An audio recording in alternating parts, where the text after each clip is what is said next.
আসসালামু আলাইকুম, কেমন আছেন? ওয়ালাইকুম আসসালাম, আলহামদুলিল্লাহ, আল্লাহ ভালো রাখছে। আজকে বিএনপির অফিস আলোকসজ্জায় সজ্জিত, এর কারণটা কি? এর কারণ শহীদ প্রেসিডেন্ট জিয়াউর রহমানের এই দিনে এই সেপ্টেম্বরের 1 তারিখে দল প্রতিষ্ঠিত করেছিল। সেই প্রতিষ্ঠা উপলক্ষে সীমিত আকারে আলোকসজ্জিত করা হয়েছে।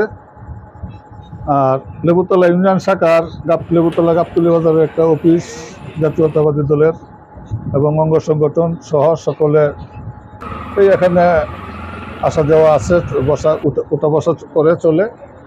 আর বিশেষ করে আজকে আলোকসজ্জা সীমিত আকারে করা হয়েছে। 1 তারিখে আমরা দোয়া মাহফিল করবো, আলোচনা সভা করা হবে 1 সেপ্টেম্বর। এই হিসাবে আর আপনার পরিচয়টা? আমার পরিচয়, আমি মোহাম্মদ সুরুজ মিয়া। আমি জন্মলগ্ন থেকেই দল করি। আমি সাধারণ একজন কর্মী, এটাই আমার পরিচয়।